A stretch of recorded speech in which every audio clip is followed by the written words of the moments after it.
And after a short absence, Daily Distinction returns. Hey, everybody, how you doing? Hope your day is going very well. Wednesday, hump day. We're halfway here. Thanks for understanding me missing out on a couple of days. Sunday, man, I tell you what, there is nothing like lower back trouble. By the way, if you're watching on the replay, thank you for doing that. I don't mention that at the onset early enough, but I really appreciate everybody joining on the replay. But it'll mess you up. The weirdest part was the hardest thing to do was sit in a chair. And that's why I missed the Ken and Glenn show on Sunday. And it's why I missed Daily Distinction on Monday. And everything is good. Randy, great to see you. I know that you know the challenges with that. But yeah, the back is back. So good to see you. How's it going? Good. Janice in Houston, great to see you. Yes, Donovan, glad we're back. I even walked a couple of miles this morning. I helped it out. So it's all good. Yes, sir. Thank you, Brian. I appreciate that. You're the best. I really appreciate it. Hey, Mark, it's always great to see you. Thank you for being here. Curtis, our traveler. It's always good checking in, seeing where Curtis is, San Antonio today. Thank you for sharing it too, Mark. Sharing is caring, as our friend Ken Walls says. So thank you for sharing. I appreciate it very much. We got a good topic today. We're gonna look at a global survey that Salesforce did of over 15,000 customers, consumers, and buyers of businesses. And we're going to take a look at what their survey said that in this pandemic era that customers are wanting. Look, the world is changing. We know that. I mean, the world is changing so dramatically because of everything that we're going through here. And so how do we stand out? How do we create distinction? And how do we sell and serve at a higher level as we're in this crazy, crazy time? So, everybody's got their own opinion about it. Salesforce did a study of 15,000 people that basically said, what do today's customers want? Is it different from what they wanted in the past? And there's a little bit of variation. So it's kind of interesting to see what they're reporting on. Oh, good grief, Randy. 4-hour seminar. That's a heck of a day. So, yeah. There you go. Scott, thank you. Glad you're here. And yes, doing terrific. Thank you so much for that. So here's what they said. When they talk to customers, here's what they said. Number one is the connection that you have with your customers is more essential than ever before. I was on a call yesterday, and one of the things that really impressed me is that one of the folks on the call was talking about how he just picked up the phone and called every client that he'd had for the last 20 years. Think about that. He called every client that he'd had for the last 20 years. And with every one of them, he said, hey, I'm just calling to see how you're doing. Nothing to sell you, nothing, it'd be great to work with you again, but that's not why I'm calling. Just calling to see how you're doing. And you can imagine he picked up some business because of that. But his sincere intent was, he said, look, if I say that if we're clients, we're like family, you check, see how somebody in your family's doing. So that's why I'm calling. I thought that was really brilliant. And the Salesforce study backs that up. It says what customers are looking for more than ever before is the connection that you have with them. Now, let's face it, with some businesses, it's so big, the connection is going to be that you're emailing them or you're posting things that they can read, advice that they can get. But others, it's going to be that you reach out to them, whether it's email or a phone call or social media, whatever it might be. There's a reason why you need to be reaching out right now. And it's absolutely critical that we do so. Hey, that's part of what makes Daily Distinction what it is not just me sitting here talking to you about this or the occasional guest, but it's also, you folks sharing and the dialogue that starts between you guys and gals and continues even when the program isn't on. That's what's made this successful. So that connectivity is more important than ever. Like connectivity with Weldon. Good to see you as always, Weldon. Glad you're here. Robert, so great to see you. Thank you for being here. So that's part of it. This next part, obviously based upon what I've worked on with distinction and differentiation, was really important. And that is customers more than ever now want us to understand that convenience and understanding our problems are differentiating factors. The more you understand your customer's problem and the more convenient you are in providing a solution, that is a differentiating factor.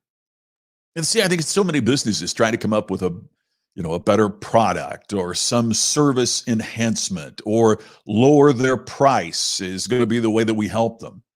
But this study of over 15,000 customers around the world tells us that what they really want is for us to understand where they're coming from, for us to understand the challenges and the problems that they're facing, and then to be very convenient in terms of how we provide our solution.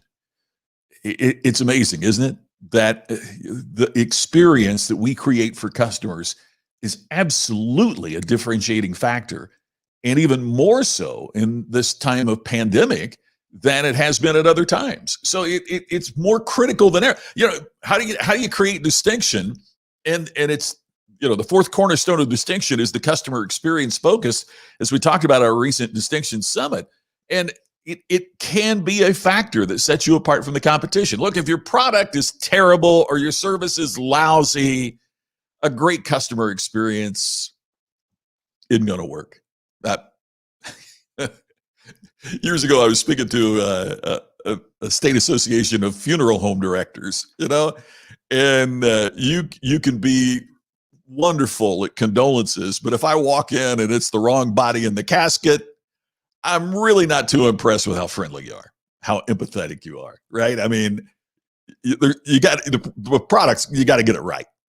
But assuming that, and there's a lot of good folks out there, there's a lot of good products, a lot of good services, understanding where your customer is coming from and being more convenient with how you serve them and provide your solution can absolutely set you apart from the competition. Hey, it doesn't start till Charles gets here. Glad to see you, my friend. Thanks for being here, Charles. Glad you are here from California today. Good to see you. Here's another aspect that was a part of the Salesforce survey, and that is that the digital imperative has hit its moment of truth. In other words, it's not enough to have your storefront, or it's not enough to have your office or your conference room. It's not enough, even, for example, with financial advisors who meet either in the office or in their offices. It's not even enough to do that. You've got to be available digitally. I've got to be able to get on your website and get the answers to what I need. I've got to be able to Tammy and I are scheduling a COVID test. We had both of us had 2 positive tests, and then we had the negative test recently. Now we want to get a second negative test, and just be ready for that in case we travel. And boy, oh boy, the website to make the appointment was so stinking confusing. So confusing. And we finally got it done, but you think, couldn't this have been easier? Why are you making it so hard on your customer to do something? And so it's gotten to the point that if you're difficult to do business with digitally, then at the same time, we're assuming that you're just difficult to do business with, period. Right? I mean, if you can't get it right for me, and it's fascinating to me. We look at the numbers, we looked at the numbers for the Distinction Summit. We look at the numbers for the everything that we offer, and just incredibly the rising number of people that are accessing it on their phone, on their iPhone or their Android. So you've got to be accessible and easy to do business with digitally, no matter what it is that you do. Here's one that's maybe a little bit controversial, the next one, but I think it's an important one as well. And it shows the changing demographics of the marketplace, and that is customers demand that brands demonstrate their values. In other words, customers are demanding that you have core values that you exemplify in everything that you do. Now, I've been talking about that for a long time. I mean, in terms of distinction, the first cornerstone is clarity. And if you aren't clear about your values, and if you aren't clear about what you stand for, then you can't get known for anything. But it's also the role that you play in helping your customers. You got to be a good citizen of your community. You have to be engaged with activities. 86% of customers in the study said that the societal role of companies is changing. Now, notice it didn't say that 86% agreed this was a great thing, but we have to deal with the world as it is. And the role of the organization and the role of the entrepreneur is changing. And they need to know that we are committed to enhancing society. Man, it used to be that the only job we had was make a buck, right? Make profit. That's the only rule of business is to make a dollar. I would suggest to you that if 86% of customers say that the role of business is changing and its role in society is being enhanced, then the way you're going to make a buck in the future is to make certain that you're engaged and doing the right thing as a good neighbor. It's just good business. I used to go to Alabama a lot and give speeches for a protective life insurance company. And there was a great sign that I noticed. I took pictures of it. It's on the wall there. And it said, doing good is good business. And I thought, man, that is so, it's just so powerful. Yeah, Randy, exactly right. It's not just sponsoring the local Little League team, right? It's being more engaged. And to your point, Randy, I think you're exactly right. It's not just slapping a check in somebody's palm, right? It's being a part of it. It's not just giving money for the band uniforms. It's being there and cheering the band when they're performing and wearing them and helping. It's all of those things. You're exactly right. It comes down to core values, Weldon, and we have to live those, right? I mean, there's that old poem that they'd rather see a sermon than hear one any day, right? And it's so true. They want to see us. So many times we preach what we practice as well as practice what we preach. In other words, to be able to preach what we practice, to talk about the things that we're doing, we have to be doing things that are congruent with our values. And that's more important than ever before. How does a big company with multiple contact customer service maintain a constant message? Bruce, that's one of the challenges of leadership, isn't it? I mean, one of the things that I see so many times with leaders is that they don't stick to the message. My degree's in political science, and as I researched campaigns for part of what I was doing in my work, and all that was the importance of keeping the candidate on message. In other words, if you were running for president right now, I don't mean this politically, okay? This is not a political discussion.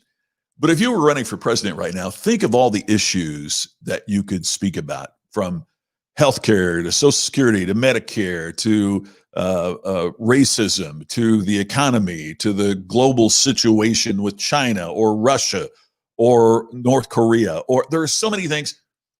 And it gets so easy for any message to get diluted when you talk about everything. So, you know, the Clinton campaign, whether you loved him or hated him, they had a big sign in their office said, "It's the economy, stupid." Everything, they knew they were going to win or lose based on it's all about the economy. So they kept hammering that message of the economy.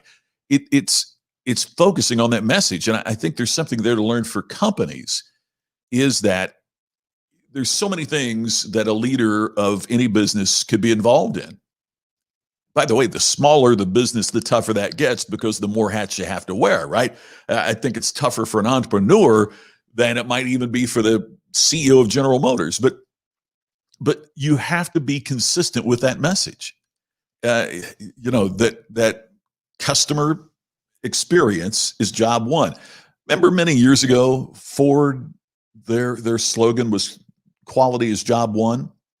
And in part it was a great response, because what was happening in the automotive market at that time was the Japanese automobiles were perceived as, and I think were, higher quality in terms of the manufacturing. They were manufactured to a higher level of quality than the American cars were. So the then CEO of Ford said, quality is job one. Everything we're going to do is improve the quality of our cars.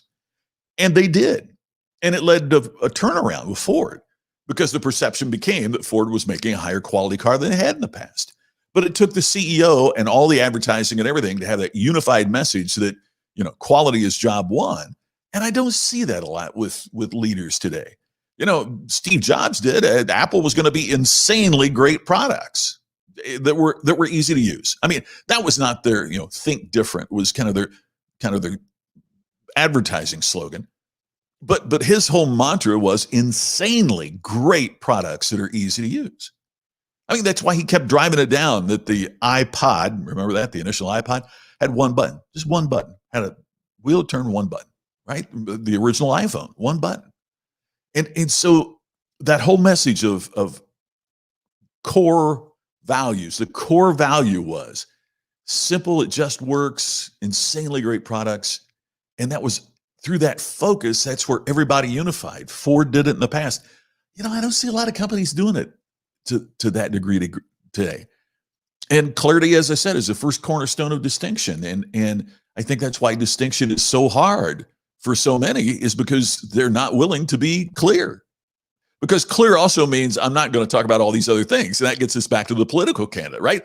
The political candidate, when asked about, if COVID is the number one thing that they think they're going to win an election on, when somebody asks about unemployment, it's because if we get COVID handled, then this will happen. What about the economy? We get COVID handled.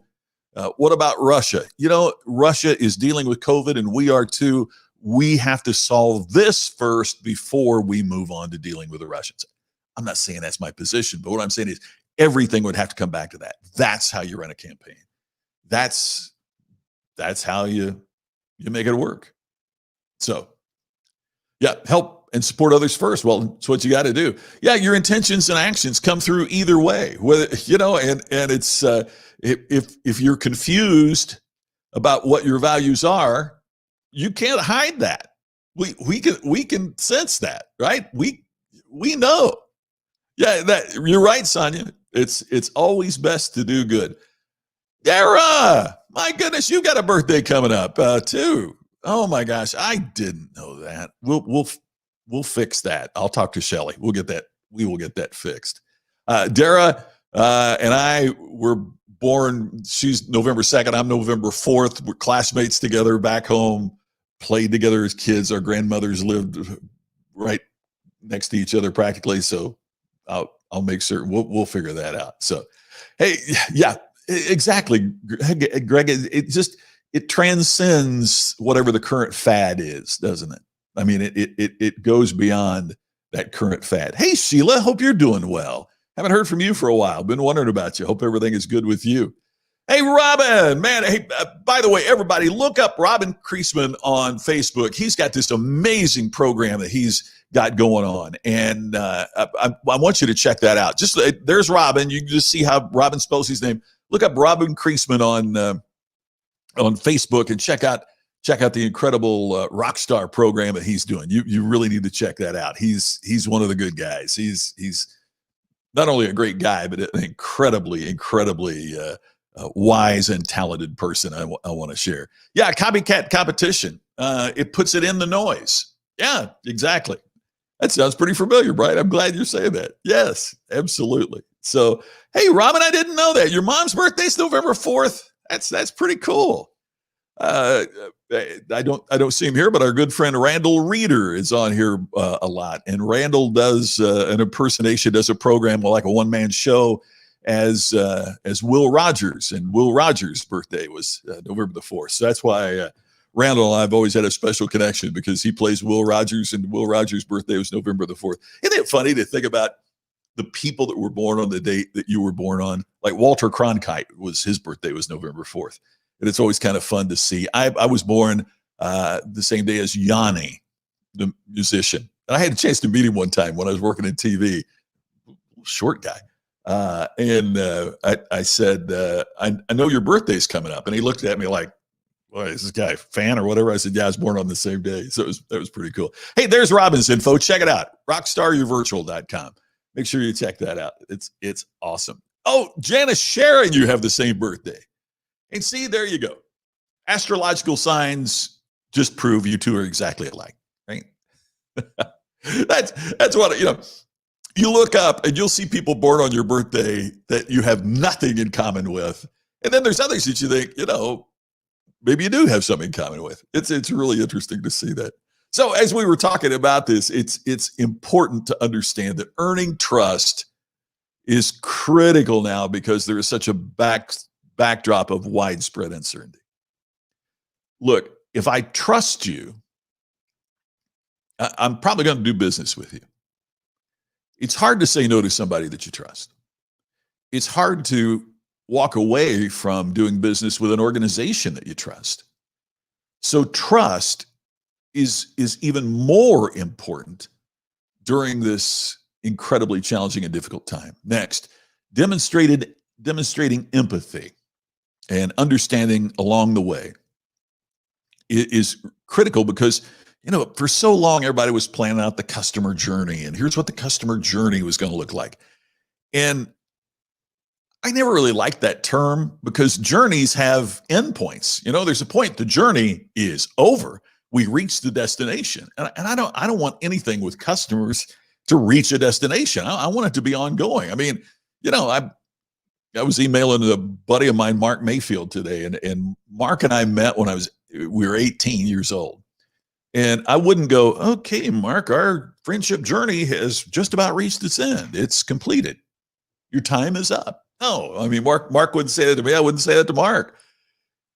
It's a loop.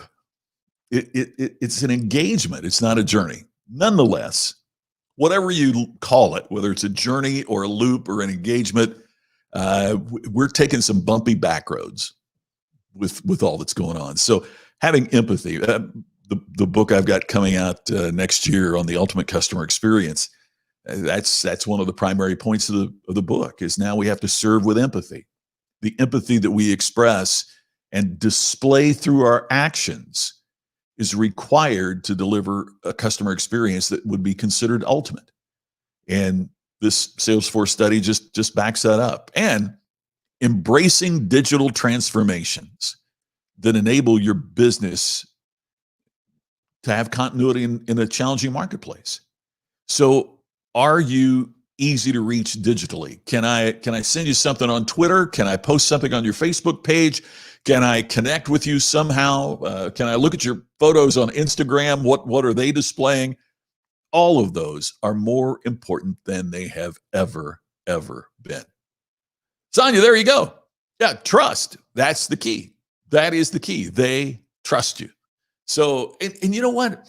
Trust, one of the things I love about trust when we talk about that is it's earned. You don't get trust by demand. In fact, demanding that someone trust you is one of the easiest ways not to be trusted. Isn't that interesting? When someone says, "Oh, trust me," you kind of start looking for your wallet because you hope they don't grab it, right? So trust is something that is earned over a period of time. You're not trusted by demand. Empathy is so critical. So from that study, from what we've seen from Salesforce, a global study of over 15,000 buyers, we know that customer connections are essential amid the crisis that's going on. We know that by being understanding and empathetic of our customers and being convenient in our solutions, we differentiate ourselves from the competition. And we've got to be available online. We've got to be available digitally more than ever before. Add to that, the customers are demanding that brands demonstrate their core values and that they are a part of what's going on in society today. All of that, absolutely critical, the way that we got to do business. Hey, I'll be back tomorrow with Daily Distinction. I did want to give you a heads up. I am taking next week off. My birthday is Wednesday next week, the 4th, the day after the election. And with all the things going on and all that, Tammy and I we're going to shut it down, just kind of relax for a little bit. So there will not be Daily Distinction next week. There will be on Thursday and Friday. So I'll be here for the next couple of days. Just want to give you a heads up. Not canceling Daily Distinction, not just I've been here almost every day since March, and we're just going to take a week off and recharge the batteries. And I think I'll talk about that at a future time, but I think that's really important. I mean, you do need to take time to recharge your batteries. You can't give what you don't have. I love the analogy that Zig Ziglar used, that if there's nothing in your bucket, you can't be giving to anyone else. You got to fill your bucket to make sure that you've got something there. But as Jim Rohn said, how do you, if the bucket is full, how do you get more in it? Can you get more? Yeah, you can. You pour some out so that you can get more. So it's important to do. I talk about it. I'd better, now we're back again. You got to practice what you preach and preach what you practice. So we'll talk more about that coming up. I appreciate that, Scott. Thank you. We're really looking forward to it. So nothing. I don't think we're going to do anything really outrageous or exciting. I didn't post it, but I saw a year ago we went on our first cruise together. That's what we did for my birthday, was going to cruise. And we're getting all these pictures being on the cruise. And you think, good grief, a year. How much has life changed in a year? And think about if you were working for the cruise lines, how much have things changed? And when, if ever, will it get back to normal? Well, the things we talked about today are things that, that we need to be doing. So it's important. I appreciate it, Robin. Thanks, my friend. Yeah, Bruce, time to catch up. Oh man, that's great. I appreciate it. Hey, Dale, I didn't see you here. Great. Good to connect with you. Great to see you. Thank you, Tim. I appreciate it, Curtis. And who knows, maybe we'll be out driving and I'll wave to you when I see the truck go by. Hope all is great with you. So thanks, everybody. I'd say it all the time, but I want you to know I mean it from the bottom of my heart. It means the world to me that you take time to share your time, whether you're watching live or on replay, with Daily Distinction. I truly appreciate it, and I'll look forward to checking in with you again tomorrow at the same time. Thanks so much.